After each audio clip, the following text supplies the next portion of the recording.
Hello, everyone. Welcome back to Lynn's Homestead. It's another hot one. I'm going to try to dig that hole out. I want to talk about something in my past that I've been really thinking about. I've worked for many companies over the years, since 1984 in Florida. And I've been with this company for about 24 years. To tell you about my past. I don't know how to ask this, but how many of you has ever been robbed at gunpoint? How many times have someone have stuck a gun in your face? I've had several instances. Back in 1992, I used to drive for a nice company. I had a Class B license with hazmat. I had the whole ball wax. And I was making a delivery over in Orlando, Florida, over there by the airport. I was delivering to a liquor store, and sorry, I'm a little itchy. And I just got done making a delivery to a liquor store. I had to go up in the back of the truck. I was trying to rearrange my ice a little bit, and I don't know. I slipped on an ice cube and I fell out the side door of the truck. Oh my God! I landed right on my foot. And the foot that I broke was my left one, and the truck is a stick shift. That made it really difficult to drive. So I reached up in, I looked, the ice cube stepped on, came out with a broken bag of ice. Well, I'm going to need it anyways for my foot. So I grabbed the bag of ice, and I just put it on my dolly temporarily, and I stood up, and there was a gun in my back. Guy says, "Give me all your money."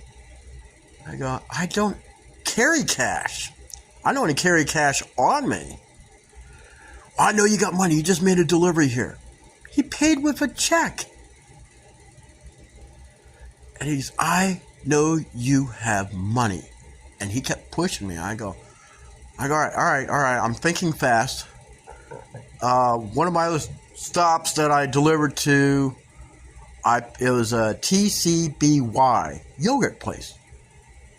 I bought this nice big thing of yogurt. I used a debit card, and I didn't have time to eat it, so I put it in a box that they gave me, and I put it on the top of this one pallet of ice. TCBYs, them shops over there, expensive. I saved for it, I go, all right. I tell you what, there's one customer that did give me $1,000 cash, $100 bills. I was afraid to keep it in the truck because mostly my customers pay me by check or it's by credit. If you want it, you're going to have to go. I just fell on my dolly and I can barely stand, and there's no way I can climb up in the back of this truck, up this ladder to get to it. Which was true in a way. "You don't leave this door." "Nope, I won't leave the door." He crawled up in there. No sooner he cleared the door, he looked up there. "This is ice cream." I shut and locked the door behind him. And I got my dolly and bag of ice, and I put the bag of ice inside the truck underneath the clutch pedal. And he shot through the side of the truck. I go, oh my God. So I went into the liquor store. "Do you have a bungee cord? And do you know where the cops are? I need the cops here like quick." He goes, "I don't want to mess with cops. I don't want that kind of trouble. Whatever trouble, get it off my property." He gave me the bungee cord, and I told him, "I'll see you in a couple weeks." A couple weeks? Well, someone else going to do the route. I tied my dolly to the side of the truck. I took my sock and the shoe off so I can stick my foot in the bag of ice to get the swelling down so I can push the clutch down to drive the truck. So as I'm driving around Orlando, do you think when you need a cop you can find one? No. Some lady stopped in front of me and I had to swerve to avoid hitting her. Mind you, my foot is swollen. So I hit the clutch and the brake and swerve. The pallet of ice fell. He's pinned.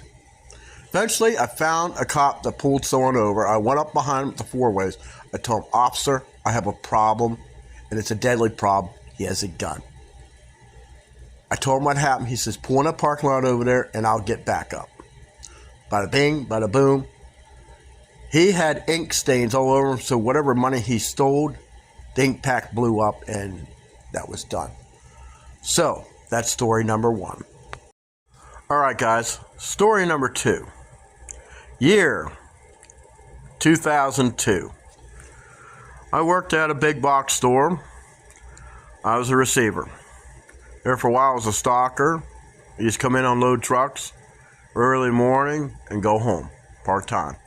Got full-time status.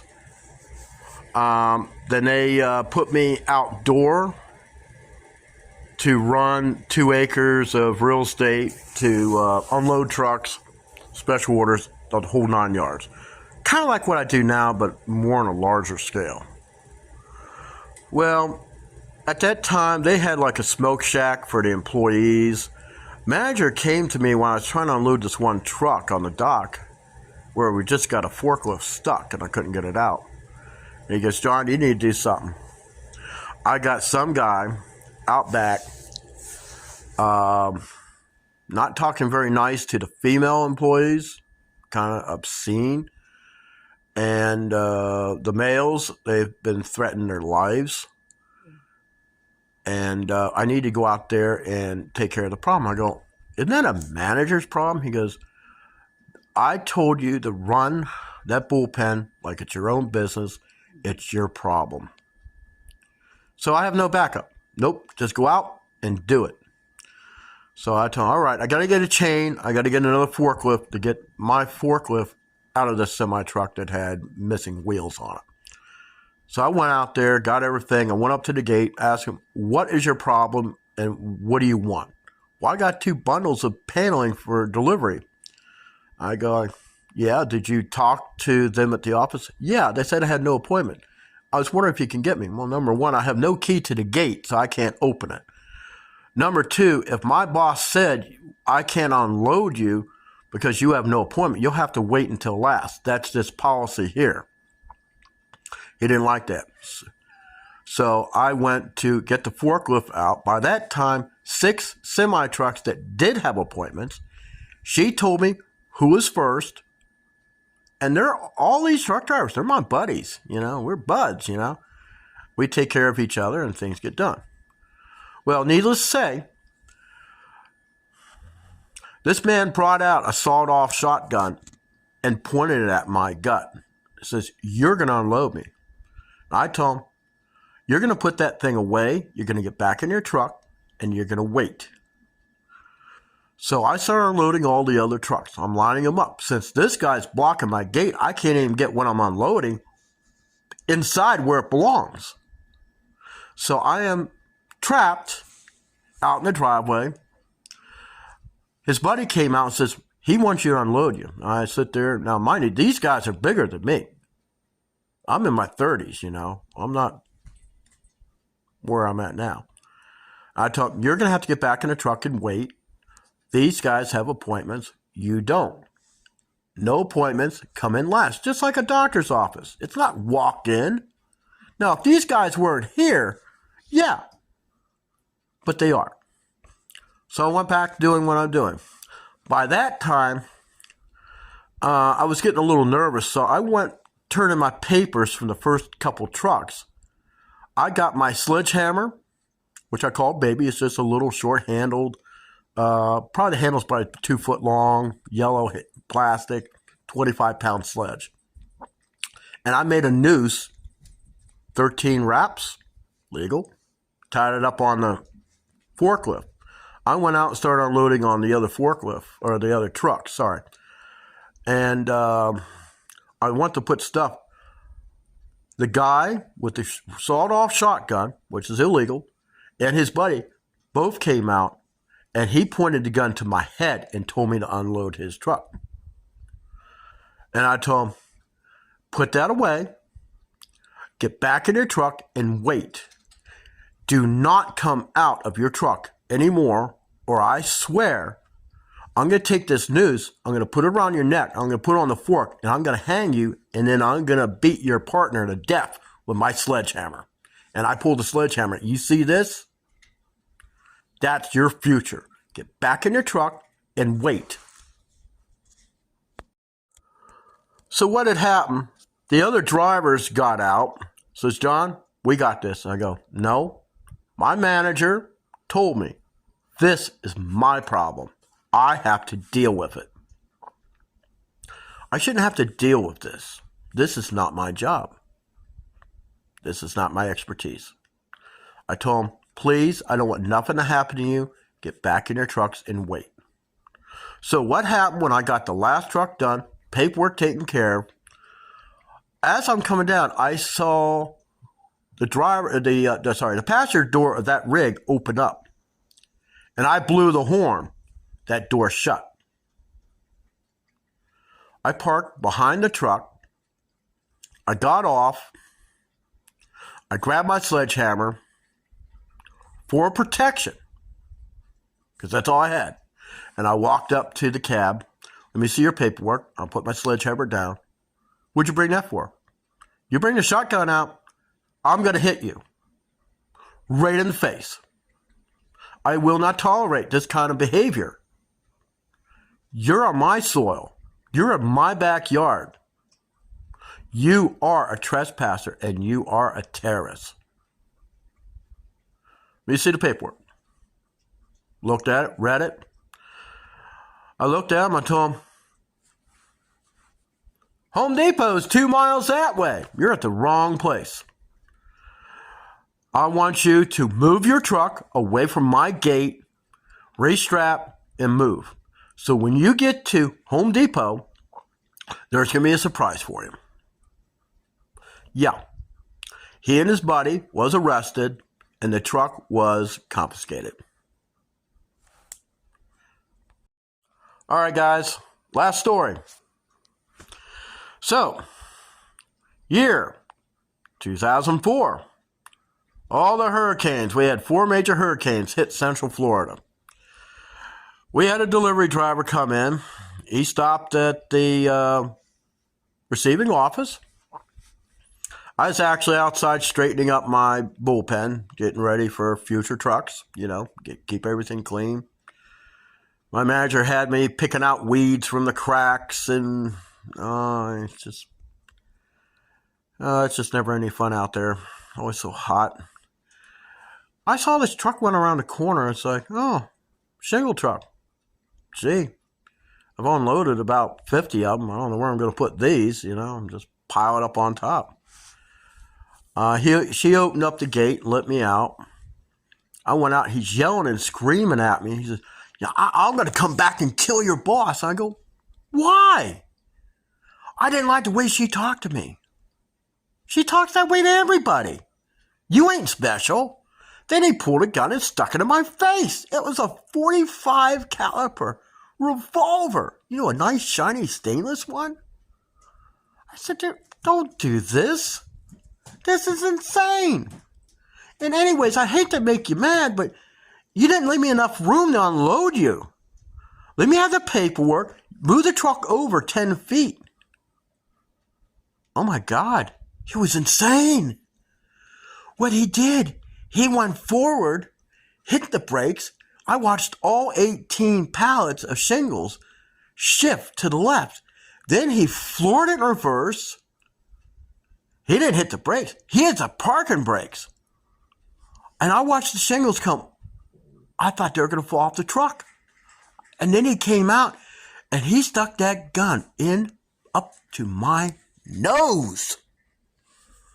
I'm looking at all those bullets. I'm sitting there. I'm shaking. I'm shaking because I don't know what to do. So I figured I'm just going to act crazy.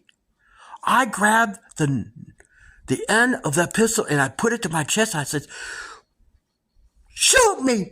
Put me out of my misery!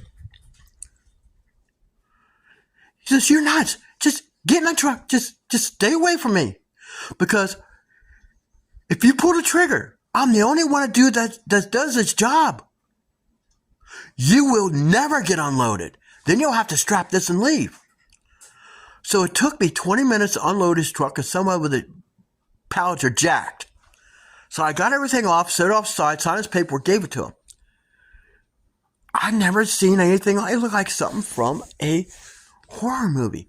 He took off. He ran a stop sign. He hit a car. Spun it out of the way. It hit another car. He went through a four-way stop. He hit 2 cars. By the time he hit the main road, he's already hit several people down there, and he's just like blasting off towards the interstate. So he's heading up towards Jacksonville. Cops were called. They ended up about 4 miles up the road. They had SWAT with a sniper up on the overpass. He's already killed several law enforcement officers. And I tell you what, when I found out that they shot him, I went to my store management. I went to the district managers and all those other managers I actually had friends with in corporate. And I told them, say, I don't ever want to be put in a situation like that again, because this is supposed to be a safe and secure job place. And I felt like somebody just threw me in the middle of a war zone. This man killed people. I watched somebody die in our parking lot. Guys, this is my past. And sometimes the past comes to the present, and sometimes it goes into your future. But I sat here for the past day remembering all this. And I wanted to share this because this is part of my memoirs. I don't want to remember it, but sometimes you have to remember your past before you can move forward. Thanks for watching.